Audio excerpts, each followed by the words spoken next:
वक्रतुंड महाकाय सूर्यकोटि समप्रभ निर्विघ्नं कुरु मे देव सर्वकार्येषु सर्वदा। शान्ताकारं भुजगशयनं पद्मनाभं सुरेशं विश्वाधारं गगनसदृशं मेघवर्णं शुभांगं लक्ष्मीकान्तं कमलनयनं योगीर्भिर्ध्यानगम्यं वन्दे विष्णु भवभयहरं सर्वलोक एकनाथं कृष्णाय वासुदेवाय हरये परमात्मने प्रणतः क्लेशनाशाय गोविन्दाय नमो नमः। जगन्नाथ बलभद्र सुभद्राय सुदर्शन दारुब्रह्म परं ब्रह्म चतुर्भुज नमोस्तुते।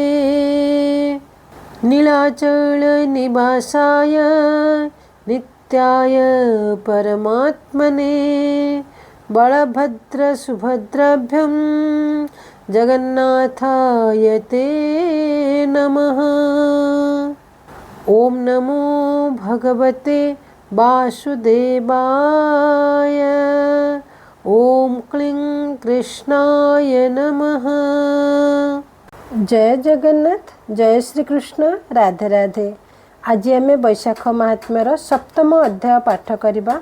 आपण मैंने निश्चित भाव में प्रथम अध्याय षष्ठ अध्याय पर्यंत शुणी आउ निश्चित भाव में बुझी पारे। एठारे बहुत सुंदर सरल भाषा वर्णना करचंती। आमे षष्ठ अध्याय पाठ कलु जे इक्ष्वाकु वंशर धर्माग नामक राजा बहुत दान पुण्य सबू कले। छत्र देले, सुना देले, अलंकार देले, सबू दान कले विप्र को, किंतु से जल दान करिनाहांती। आ से जो दान कले से दान को नहीं से गर्व अनुभव करथिले। एणु तार परिणाम स्वरूप से जेतेबेले तांकर मृत्यु हो जाइछि से सेतेबेले प्राप्ति पाई नाहांती कि वैकुंठगामी होई नाहांती। कहीं सी वैशाख मासरे जलदान करनथिले। आ से जो अहंकार तांकर मनरे आसीथिला से नृपति होकर दान करचंती, तार फलस्वरूप तांको अनेक जन्म भोगिबाकू पड़िथिला। से चातक रूपरे जन्म होइथिले, पुणी श्वान रूपरे जन्म होइथिले, गृध्र रूपरे जन्म होइथिले। एई भली से केते जन्म हेबा परे पुणी विप्रंकर जलरे से शापमुक्त होइकरी वैकुंठगामी होइथिले। ए वैशाख महात्म्य वैशाख मासरे सबुठारु श्रेष्ठ हेउछि स्नान आउ दान। प्रातः स्नान करी देवालय जिबा किंबा निज गृह मंदिर रे भगवान कर सेवा करिबा। आउ दान रे अन्न, जल, छत्र, जोता ओ वस्त्र दान। एई सब दान काहाकू करा जिवो ना विप्रंकु आउ गरीब दुखी रंके को, जो मानकर के एई सबुर दरकार थिबो। जड़े तृषार्थ को आपण मैंने जल पीएबे से जेते शांति हेबो। जार पेट पूरीची, जहाँ को शोष नहीं, ताकू जदि जबरदस्ती पणा पानी पिउचंती ताहले तार मूल्य ही नहीं। से पणा पानी ही मूल्य नहीं। एणु जो मैंने शोषिला, जो मैंने भोकिला, जो मानकर दरकार अच्छी, वस्त्र दरकार अच्छी, छता जोता दरकार अच्छी, से माननकु दान करंतु। आपण तार फलटा निश्चित भाव में पाई परिबे। आ ए वैशाख मासरे यही सबू पालन करवा गोटे पटे। आउ वैशाख महात्म्य श्रवण और पठन आपण मैंने श्रवण करिपारंते किंबा पठन करिपारंते। जदि पढ़ी पारुचंते ताहले बहुत भल कथा। जदि भी पढ़ी पारुनांते ताहले आपण मैंने ए वैशाख महात्म्य निश्चित भाव में श्रवण करंतो। आपण दान पुण्य सहित समान फल प्राप्ति पाइबे। तेबे चलंतु आरंभ करिबा वैशाख महात्म्य सप्तम अध्याय। नारद उवाच कहती ब्रह्मांकर शिष्य शुण हो राजा अम्बरीश। मिथिला देश नृपनाथ देखिण एमंत अद्भुत। से सुत देव पादे पड़ी पुछई बेनी कर जोड़ी। पूर्वे कि पुण्य करिथिला गृह गोधि निस्तरिला। से कथा मोर आगे कह शुणिन फिटु मो संदेह। राजा बचने विप्रवर गाइले शुण राजेश्वर। ए भागवत धर्म कथा शुणी तो मनु जाओ व्यथा। जेबण पादे आश्रे कले जन्म मरण नाही भले। जोहू बैशाख स्नान करी भव संसार जानती तरी। बैशाखे विष्णु जे पूजई नानादि गंध पुष्प देई। नानादि पक्व फल मूल आंब पणस नारिकेल। ए आदि नाना फल मान आबर पानी पणा दान। बैशाख दान से दियई से नर विष्णु लोके जाई। क्षुधार्त जने उपस्थित जे करे अन्न जल दत्त। जेहू बैशाख स्नान करी से माने जानती विष्णुपुरी। जे एहा गर्वे न करई तिर्यक जोनि जन्म होई। जे अन्न जल न दियई पिशाच रूप से धरई। तोते कहिबा नृपमणि आंभर पितांकर बाणी। से कथा शुण मन देई अद्भुत चरित अटई। नर्मदा तीरे पिता मोर होइन पिशाच शरीर। क्षुधा तुषारे क्षीण होई आपना मांस जे भक्षई। शिमूली वृक्ष मूले थाई ता देह छाया न पड़ई। सर्वदा हुई आरत मुखरु न स्रवे अमृत। अति दुर्बल देह क्षीण बसन विहीने उलग्न। मुखरु अग्नि बाहारई न पारे जल फल खाई। सबु लागिला ताकु विष कर्मेण होइला निराश। दैव जोगे गंगा स्नाने मु जाइथिली एक दिने। पथे चलते श्रम पाई जलर अर्थे गली मुही। उठी भूमि की देली चाहे भूत आसीछि देखी लई। से भूत मोते जे देखिला गिलिब बोली आकर्षिला। आसिला ओगाଳିला मोते बोइला गिलिबी मु तोते। मोहर ब्रह्म तेज भरे पशि न पारिला पाखरे। ताहार बिकल देखिन दया बसिला मोर मन। बोइली कलु केउ पाप होइलु हीन प्रेत रूप। पूर्वे तू केउ जन्म थिलु किंपाई प्रेत रूप हेलु। ताहा मो आगे कह भूत तोते मु करिबी मुकत। शुणी से प्रेत वाक्य कही शुण ब्राह्मण मन देई। मु विप्रकूले हेली जात नाम जे मोहर चरित। अनेक दान पुण्य कली बहुत तीर्थ मु भूलिली। वेद पठन तप यज्ञ बहुत कली विप्रोत्तम। बैशाख स्नान करिथिली लोभे मु आमिष भक्षिली। एमंत केते दिन अंते मुही पड़िली मृत्यु पथे। आजकु 50 बरस ए वृक्ष मूले कली बास। स्वर्ग को जाई न पारिली क्षुधा तृषारे गर्जी हेली। मोहर पुत्र सुत देव जानई वेद विद्या सर्व। से जेबे देव जल दान हेब बैशाख मास पुण्य। तेबे मु बसिबी स्वर्गरे मुकत हेबी ए जन्मरे। ए वाक्य प्रेत मुखु शुणी पादे पड़िली मुही जानी।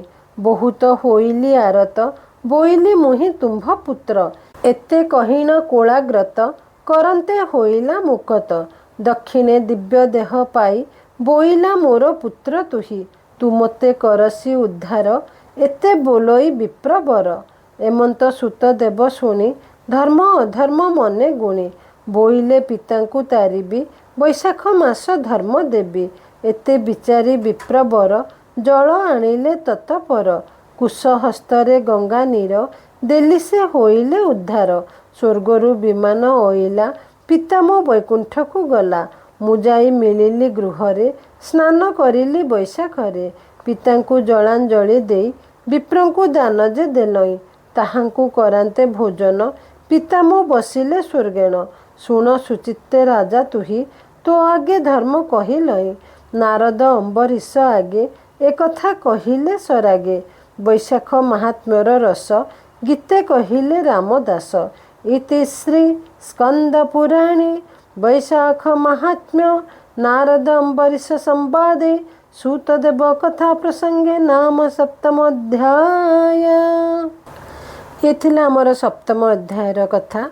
आमे षष्ठ अध्याय पढ़िथिलु जे धर्माग राजा जलदान न करिकिरी से केमिति मृत्यु परे से पुणी केते जन्म से नेले तापरे जेतेबेले से बैशाखर विप्रंकठू से बैशाखर गोटे दिनर फल तांकु दान कले सेतेबेले से पुणी स्वर्ग को जाइचंते स्वर्ग प्राप्ति हैला तांकर। एठी सेमिति नारद ऋषि अम्बरीश राजा को कहउचंती जड़े ब्राह्मण थिले से नाना तीर्थ करचंती नाना दान करचंती नाना पुण्य करचंती किंतु से जलदान करिनथिले तांको मृत्यु पर से किभली पिशाच रूप होइचंती से ना कोठी जल पाइले ना छाई पाइले आ भोक आ तृषारे से निजर मांस को भक्षण करी बसिले। से समय जने विप्र जाउथिले पथिक जाउथिले तांको शोष लागिला से पानी पाखक जाइथिले से पिशाच आसिकरी तांको गिलिबा को कहिला। से समय किंतु से जेहेतु ब्राह्मण पिशाच तांको स्पर्श करि पारला नाही आ से ब्राह्मण ताको पचारले तू किए कौन तू कि पाप करिथिलु जे पिशाच रूप रे आज एते कष्ट पाउचु। से समय से ब्राह्मण पिशाच कहिचंती तांकर सबु कथा से किभली जलदान देई नथिले से बैशाख मासरे आउ किंतु से बैशाख रे स्नान करथिले आउ तीर्थ यात्रा करथिले वेद पाठ करथिले सबु किछि करथिले पुण्य किंतु गोटे खाली से जलदान करनथिले तार परिणाम स्वरूप से आज एते बड़ पिशाच रूप ही एते कष्ट पाउचंती। आ जो से ब्राह्मणर नाम थिला चरित एनु से मृत्यु पर से स्वर्गगामी हो पारनाहांती और से पिशाच रूप रे बुलुचंती। तांकर पुत्र होउचंती सूतदेव जे कि जने विप्र और से जदि तांको जलदान देबे ताहले से पापर मुक्ति पाइबे और स्वर्गगामी हेबे बोली कहिले। से समय से निजे ही से ब्राह्मण थिले सूतदेव संगे संगे से तांको जलदान देले और तांकर गोटे मासर बैशाखर पुण्य तांको देई देले। तापरे विमान आसिला स्वर्गरु और से स्वर्गारोहण कले। एथिरु आपण माने बुझी पारथबे जे जलदानर केते महत्व रहिछि। नारद अम्बरीश आगे एक कथा कहिले सरागे बैशाख महात्म्यर रस गीते कहिले रामदास। ते बहुत सुंदर कथा आज सप्तम अध्याय एतिकी आपण माने सुनी सारला परे दया करी आपणकर प्रियजन मानक सहित कथाटी को शेयर कर दियंतु आउ कमेंट रे लिखि दियंतु प्रभुंकर गोटे नाम लाइक टे करंतु आउ चैनल रे जदि नुआ अछंती ताहले आध्यात्मिक विश्वास चैनल टी को सब्सक्राइब कर दियंतु आउ जदि चैनल रे सब्सक्राइबर अछंती ताहले जोड़ी होई रहितांतु। बैशाख महात्म्य 30 दिन रे 30 टी अध्याय सुनी बहुत ज्ञान पाई परिबे। आज एतिकी जय जगन्नाथ जय श्री कृष्ण राधे राधे।